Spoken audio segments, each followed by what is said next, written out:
Don't take it, don't. Don't take it, don't. Don't take it, don't. Don't take it, don't.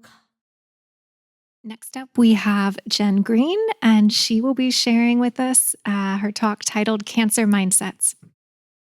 Before I begin, I want to invite anyone who's unaware or hasn't seen Know Oncology, KNOW, oncology.org. That is an amazing educational and clinical tool.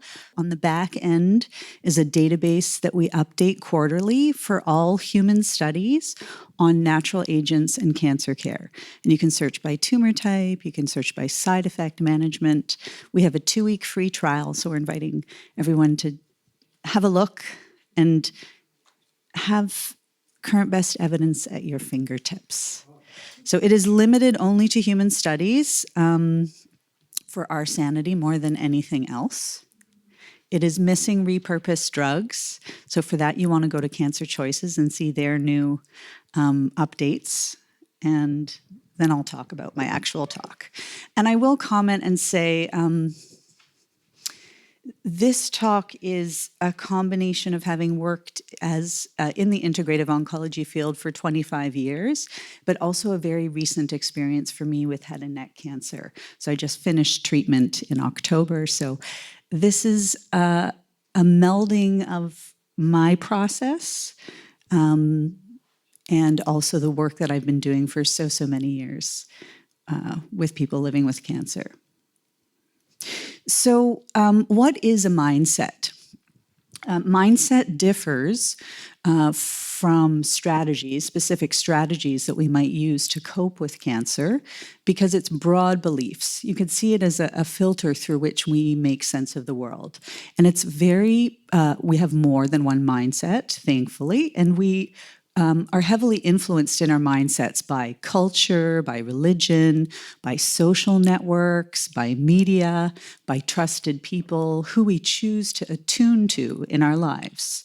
And it also intermingles very much so with identity. And I think a lot of the strength of focusing on mindsets comes also from that identity piece.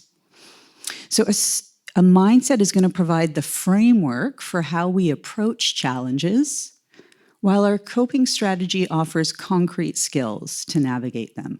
So these are some of the topics that we're going to cover. First of all, why would I choose to focus on this, right? I could be talking to you about herbs, I could talk to you about homeopathy, I could talk to you about integrative immunotherapy, because it's empowering. Because mindsets can be changed. And because when we shift our mindsets, when we use our consciousness deliberately to shift our mindsets, then we see long-term changes in health-related quality of life. They can be socially modeled, which I think is a lot of what Commonweal is about. It's independent of clinical reality, so this has nothing to do with stage 1 versus stage 4. It impacts every area of our life, and not even the ones we traditionally think about as health-related, but of course are health-related. It affects the way that we connect socially with others, the way we're relating to the world. And most people, I would say, don't sit in just one of the mindsets that I'm going to describe. I mean, I kind of made this up. Part of it was pre-existing in the literature, but part of it you're going to see is just intuition or like archetypes. And these are parts of ourselves that are going to come up, rise up when they're needed, under the duress, right? When we're getting squeezed. An important disclaimer. Toxic positivity sucks. It is a major pitfall in the integrative medicine world, especially when we're talking about things like managing mindset. So I just had to articulate that. Viewing cancer as an opportunity does not mean that cancer itself is a good thing or that battling it is easy, but rather that the experience of cancer can be a catalyst for positive change. We're going to begin and end on that note. There was a very interesting randomized control trial called the Embrace trial. I just love that name. This came out of Stanford. It involved 7 sessions, 2.5 hours total of an internet-delivered curriculum to shift mindset. And they saw improvements in physical symptom distress, adaptive coping, social, emotional, and functional well-being, and overall quality of life. So that was profound. I'm hoping to get the curriculum. I've emailed the researchers to say, can you share this? Are you willing to license this? Really, there was such radical differences in all of these areas of quality of life. Why would we not do such a simple intervention? So it's cost effective, right? It's from a systemic perspective. It's already internet based. So my goodness, low hanging fruit. The Embrace trial, EMBRACE. There was another observational study that people who have more adaptive mindsets reported better health-related quality of life. And I love this, that we have 2 other studies looking at the longevity of these types of interventions. That when we guide our meaning-making process, so when we shine the light of our awareness on how we are responding to a cancer diagnosis and what meaning we're choosing to make of that, you're going to have large and long-lasting benefits for years. And one of the interventions in stress, they noticed lower stress hormones 2 years later. So that's why it's worth looking at mindset. And we definitely can't always choose the music that life plays for us, but we can choose how to dance to it. So the first is the warrior mindset, which is sort of more popular in the patient advocacy world. And this mindset perceives cancer as a battle to be fought. It's ensuring your survival with courage, bravery, and strength. And I really see this warrior mindset as an extension of our will to live. It has a sort of fierceness to it. There's a perseverance. It really rallies support from loved ones. On the downside, it can encourage people to push through pain, which, is a very different strategy than listening deeply to your body. It also, if setbacks can occur, can lead to feelings of personal failure, like you've lost the battle and that sucks. So we don't want to go down that pathway. You can go down a different one. And again, that's what's so lovely about mindsets. You're going to have one situation, right? You really don't want to show up for chemoradiation today, and you're going to put on your warrior woman self and put on your Wonder Woman socks, and you're going to go and do it, right? But another day, that might not be the right mindset for the situation that you're facing. A sample affirmation might be, my spirit is unbreakable. I can handle whatever comes my way. I am surrounded by love and support, fueling my fight against cancer. Cancer is tough, but I'm tougher. So a little side note about the sample affirmations. I've just recorded a free guided imagery for cancer album. It has 6 guided imageries on it, and one of them are affirmations.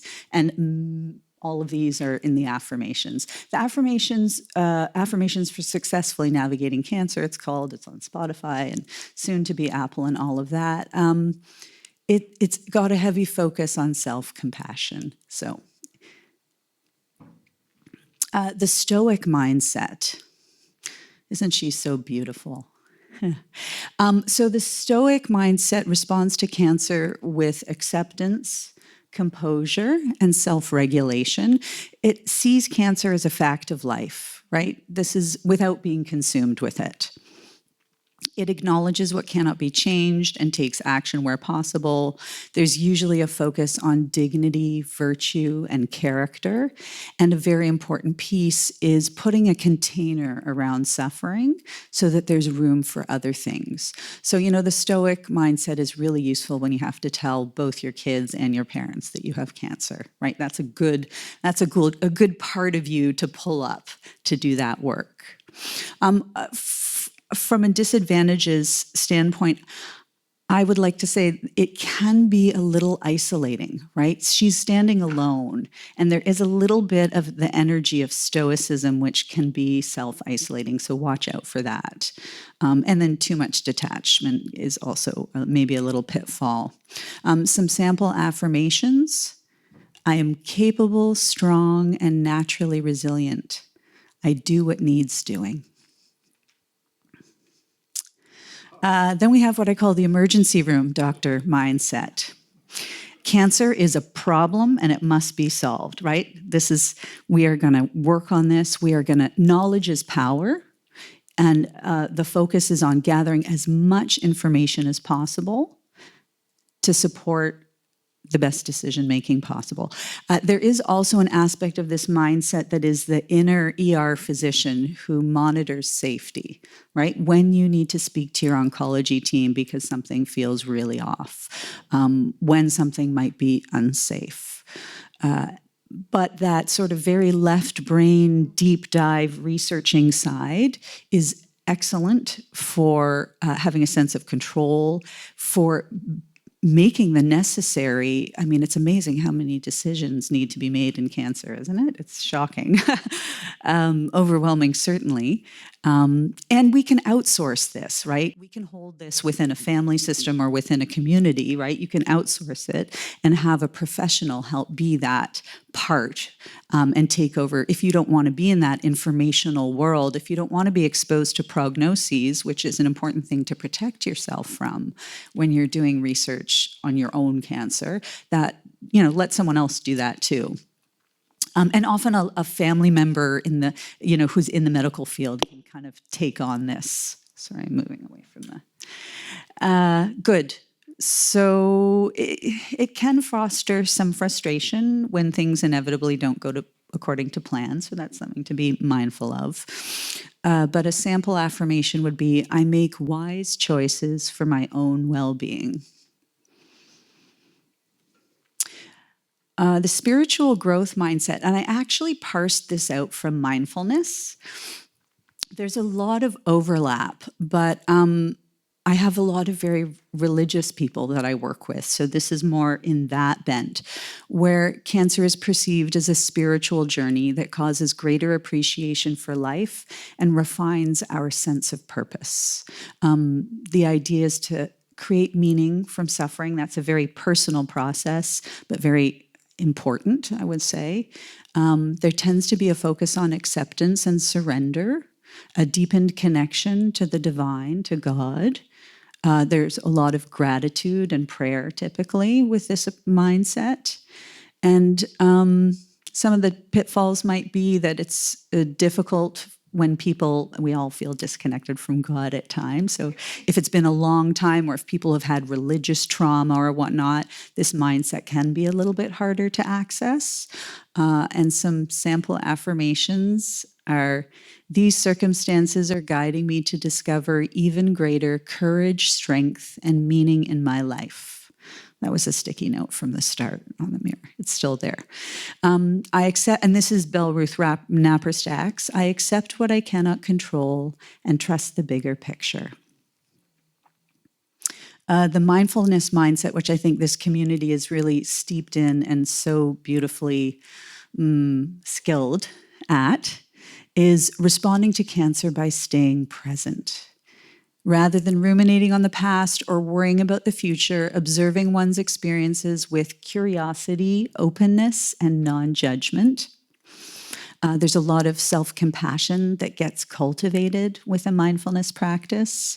There's a focus on living fully. And on the downside, it takes a long time usually to develop a meditation practice. So that can be a little bit of a stumbling block, I suppose. Some sample affirmations. This is also from Bell Ruth Napperstack. I know there are some moments when I feel sad, fearful, or angry, and I accept and allow what I feel as my inner truth of the moment. I find joy, courage, and grace in moments throughout my day. I have to read a poem. I love this poem. I read it a bunch during treatment. It's called Not Okay. I'm not okay. So in the absence of okay, what else can I be? I can be gentle. I can be unashamed. I can turn my pain into connection. I can be a student of stillness. I can be awake to nature. I can sharpen my empathy against the stone of my discomfort. I'm not okay, but I am many worthy things. So moving on to some concrete strategies, I have an article that I've written that accompanies this talk that's a little more, forgive the evidence-based part of me, but very well referenced with studies in people with cancer and each of these strategies. So these are all evidence-based strategies that either decrease anxiety or address depression in cancer patients or affect sleep or affect health-related quality of life. So I promise you all of them actually work. So acceptance is a strategy that's actually used by the majority of people who are faced with a cancer diagnosis. And that's a little more intuitive and understood. Social emotional support, extremely, extremely foundational. That's a lot of what Healing Circles is about. We are seeing, as was mentioned earlier, this shocking research on social isolation as a driver of cancer, and it's just a terribly detrimental to our health. We need social emotional support the way we need our breath. So, and that's also why community gatherings are so important, is this support. Spiritual and religious coping, what to say about that? People who have some kind of spiritual practice fare better. I definitely, again, having worked for 25 years in integrative oncology, I notice the pattern that if I have someone that I'm working with who is either socially isolated or doesn't have any spiritual beliefs or practices or both, they will have more side effects. They will suffer more. There's no question. And that's apparent in the research as well. Gratitude, so whether it's a gratitude jar or it's gratitudes at dinner or it's a gratitude journal, is an incredibly useful strategy for coping with cancer. Optimism and hope, which can be learned, and especially with cognitive behavioral therapy, can be a new direction we send ourselves in, because in the absence of knowing, in the great mystery that is what comes next, if we assume the best, we're more likely to have that outcome. There's a lot of research, and I wrote a paper on belief activation, which drew upon a lot of the placebo research that's just wild out there. Activating beliefs makes for better outcomes, whether it's surgical, whether it's cancer, it's across the disciplines. And it's something that clinicians can also activate hope by speaking positively about treatments. Family members can do that as well. So and being the living success stories, the radical remissions, that activates hope. Humor, I love, so that's actually not used by that many people, but there have been 8 studies on laughter therapy in cancer. And I just like cracking up because it's, right, listen to that language. It's like, oh, it just, you crack open, your nervous system resets. It's such good medicine. And then reframing. I've often said, what would you take to the desert island as a naturopathic doctor? And my first tool would actually be reframing. It wouldn't be the herbs, it wouldn't be the supplements, it wouldn't be nutrition, it wouldn't even be exercise. It would be reframing. So what are some examples, concrete examples of reframing? Taping a picture of your loved ones onto a medicine bottle. Or I've often invited patients to take their oral medications to house of worship and pray over it. These are the chemotherapy infusions that I had and the intentions that I added to the bags each week, right? For surgery, we can think about visualizing letting go of old patterns. And sometimes, depending on, the person that I'm working with, naming those. What are you what are you wanting to get rid of? What is it time to let go of with this surgical procedure? Seeing radiation as healing light. That's one of the guided imageries that's included in the album. Even pain, burning pain, seeing burning pain as a sacred fire. So again, that's this internal creative process. It's highly individualized and it works. It doesn't make the suffering not there, but it makes it bearable. Some more adaptive coping strategies that I wanted to mention, both and thinking. So this comes from Marsha Lineham's book, Coping with Cancer. She's one of the founders of dialectic behavioral therapy. And I just love reminding myself and reminding people that I'm working with, life is both wonderful and awful at the same time. A lot of the time. And staying away from that black and white thinking helps us to hold the sometimes more extreme experiences that accompany cancer of ecstasy and, brutal grief at the same time. So life is both and. The information support. So 69 to 92% of cancer patients report that they use information support as part of their coping strategies. So that's why we have a Cancer Choices, right? This is a coping strategy for the vast majority of people living with cancer, is providing them credible, good information. Self-compassion comes out of the work mainly of Dr. Kristen Neff. Her website is amazing. Her exercises are so beautiful. Cognitive behavioral therapy, very acceptable in the hospital system and in conventional psychology worlds. I added compartmentalization sort of as an afterthought, but I actually think it's an extremely, extremely important coping strategy. Just that ability to say, not here, not now, right? To make space for joy or decision-making or other things that developing that skill. So this is harnessing the unconscious, but I realized earlier when I was talking with people that ironically, the unconscious is what leads us to consciousness, that there's a portal through the unconscious to the one mind, to the one consciousness.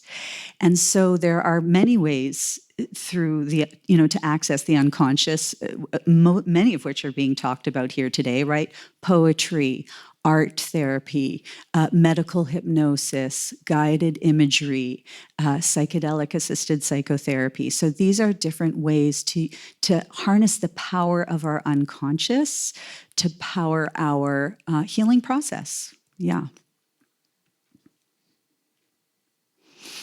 And then we should not forget, anyone who's a clinician in the room, I know I'm speaking to the choir, but the therapeutic relationship is part of people's coping mechanism.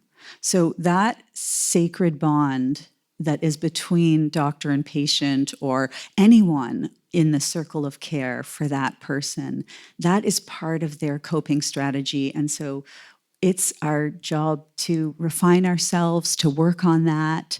There is so much research on the importance of the strength of the therapeutic relationship on outcomes. It's a bigger determinant of hemoglobin A1C in diabetics than which drug they're on, is how good their therapeutic relationship is with their primary care physician. Not a surprise, right? Not a surprise. And it's really teachable. A lot of having a strong therapeutic relationship is about good communication skills. And that can be taught, and we can work on, asking open-ended questions. We can work on not interrupting people while they're talking. These are soft skills. They're not hard to do, and they make a really big difference on outcomes. And again, we can certainly help identify when people have, when people are experiencing or seeing cancer as a catastrophe or the body as an adversary. So those are sort of what in the research are defined as maladaptive mindsets, and help them shift into more adaptive mindsets. We can improve our outcomes by creating positive expectations. So I often will try to speak very positively or share a positive story of someone in a similar situation as the person I'm working with. I think that's just, again, so important. We can also express our, not just belief, but confidence in people's ability to cope with what they're facing. And we should recognize that people are really in a semi-hypnotic state when they're in a doctor's office, right? There's a lot of ritual about the doctor's office, and we have a lot of sort of unconscious beliefs that come up. So we need to be so mindful of our language. We should not medical hex. We should use the power wisely of that hypnotic state. And then in conclusion, I wanted to speak about post-traumatic growth, which is so much of what I've been perceiving other people having talked about in this room. So in psychology circles, it's defined as positive psychological change as a result of the struggle with highly challenging life circumstances.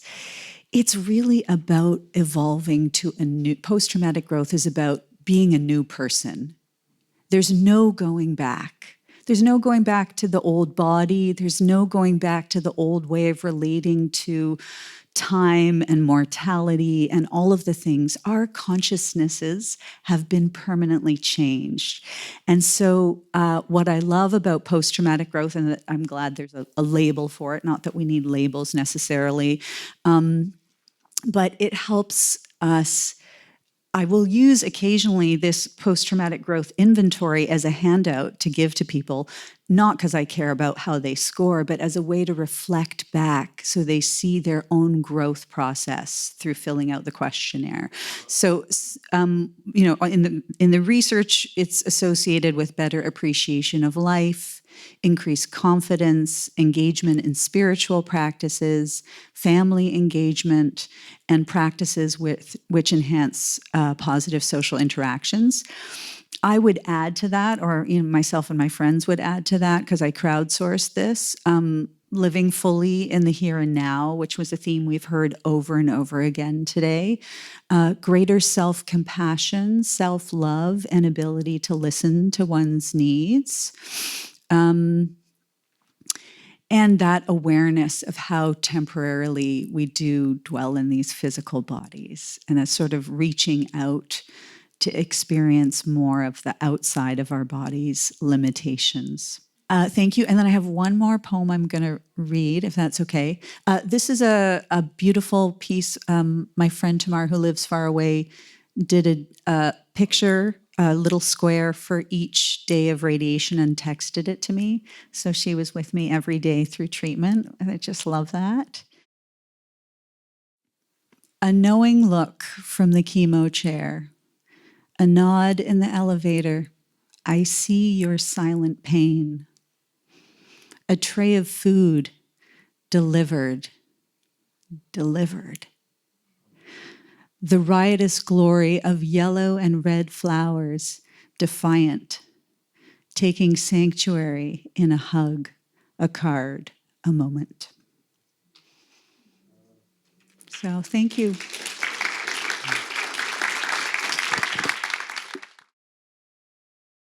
Don't take it, don't. Don't take it, don't. Don't take it, don't. Don't take it, don't. Don't take it, don't. Don't take it, don't. Don't take it, don't. Don't take it, don't. The river is a healer. The river is a sage. The river knows no end, and the river feels no way.